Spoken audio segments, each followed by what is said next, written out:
안녕하세요. 오랜만에 인사드립니다. 거두절미하고 본격적으로 시작해 보도록 하겠습니다. 이번 분석 종목은 데브시스터즈입니다. 뭐하는 회사인지가 궁금하더군요. 얼마나 오를지도 궁금하고 해서 한번 살펴봤습니다. 저는 처음에 이름을 보고 IT 관련 회사로 대표가 여성인 회사가 아닐까 싶었습니다. 중요한 사항은 아니지만 그냥 매매하면서 궁금해했던 부분이었는데요. 하지만 아니었습니다. 게임 회사인데요.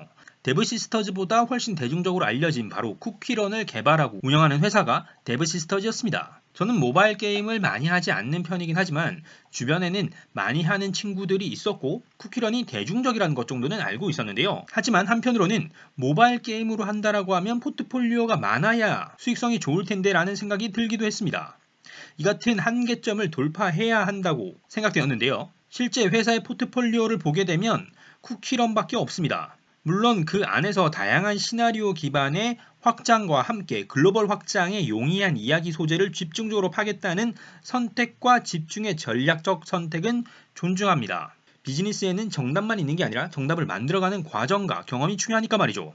그래서 이 데브시스터즈에서 나온 데브 같은 경우에는 게임 개발 회사라는 것을 추정할 수 있었는데 그러다 혹시나 하고 대표들도 살펴봤습니다. 시스터즈인지 아닌지 확실히 시스터즈는 아니더군요. 다만 공동대표 체제는 맞았습니다. 하지만 분명 시스터는 아니었죠. 혹시나 큰 수술을 하신 게 아니라면 말이죠. 추가적으로 확인해본 결과 글로벌 기업을 애당초 목표로 하고 있었고 친근감을 전달하기 위해 시스터즈라는 이름을 붙였다고 합니다. 두 대표 이지훈 대표가 애당초 대표로 기업을 운영하고 있었고 김종훈 대표가 추후 합류한 케이스입니다. 초창기부터 친구 혹은 지인으로 관계를 갖고 있다가 사업을 같이 한 것이 아니라 사업의 방향성과 사람을 보고 서로 의기투합을 한 것이죠. 비즈니스라는 냉혹함을 보자면 애당초 냉정하게 서로를 바라보고 선택한 관계인 이지훈 대표와 김종훈 대표의 관계가 다른 공동대표들보다 좋지 않을까 싶기도 했습니다. 그리고 인터뷰를 찾아보면서 직원 복지에도 신경을 쓰는 조직이라고 생각이 되었는데요. 기업평가 사이트를 통해 보게 되면 평점이 3.7입니다. 5점 만점에 3.7이 높지 않다고 보실 수도 있겠습니다만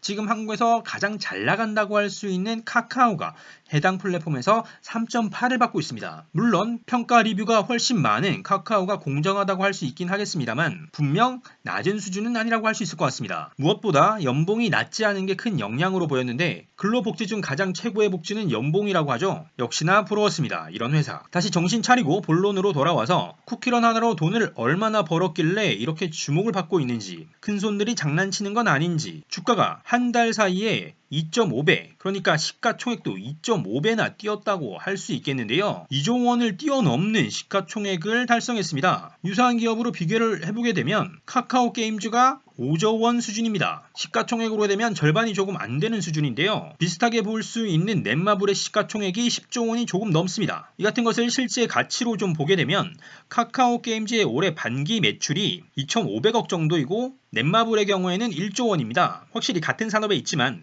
넷마블의 가치를 시장에서 낮게 바라보고 있는 듯 했는데요. 그럼 데브시스터즈는 어떨까요? 2021년 상반기에만 역시 2천억 수준의 매출을 올렸습니다. 카카오 게임즈와 크게 차이가 나지 않는 수준인데요. 물론 퍼블리싱을 많이 하고 있는 카카오 게임즈와 구체적으로 보면 시장에서의 전략도 다르고 활용 가능한 자원도 다르기 때문에 비슷한 기준으로 비교하기는 어렵겠습니다만 카카오 게임즈의 시가총액 5조 원의 절반도 안 되는 현재의 시가총액을 지금과 같은 실적을 통해 봤을 때 현재의 주가가 높은 수준이라고 봐야 할지는 모르겠습니다. 넷마블을 기준으로 잡더라도 아직 무리한 수준으로 보이지는 않습니다. 투자 가치가 있어 보인다는 게 제 생각이긴 한데요. 다만 주가는 언제나 타이밍입니다. 매출이 2분기부터 좋았을까요? 만약 2분기부터 좋았다고 하더라도 그 흐름을 따라갈 수 있는 내부 정보 파악이 어렵지 않은 투자업계 관계자들이 8월 초부터 안 띄우고 최근에서야 높게 띄웠습니다. 시장에서 역시 우선하는 것은 재료가 아니라 수급이라는 게 제 생각입니다. 심지어 실적을 보더라도 올해 2분기의 3개월 실적보다 1분기의 실적이 훨씬 좋았습니다. 1분기 실적만으로도 기존에 있던 누적 결성금을 한 번에 메꾸고도 흑자로 돌아선 것이 올해의 실적 흐름이었죠. 이와 연동되는 주가의 흐름을 보게 되면 4월 14일 전까지 한 차례 상승하는 구간이 있었습니다만 밀려났습니다. 역시 실적 발표 전에 큰손들은 이미 파악을 하고 먹고 나가지 않았을까 싶은데 그리고 나서 큰손이 들어오는 시기가 있었습니다. 바로 5월이었습니다. 실적 발표는 안 했지만 내부 자료를 통해 실적 추정은 가능한 시점이라고 볼 수 있겠죠. 모바일 게임의 실적은 바로바로 확인이 가능하니까 말이죠. 그리고 지금이 이익이 실현 가능한 구간이라고 볼 수 있을 것 같은데 최근 기준 기준으로 보게 되면 기관도 꾸준하게 들어오고 있습니다. 이 같은 흐름으로 보더라도 아직은 데브시스터즈를 좀 더 긍정적으로 봐도 좋지 않을까 싶습니다. 물론 단기간에 상승한 부담이 있기 때문에 최근 에코프로비엠이나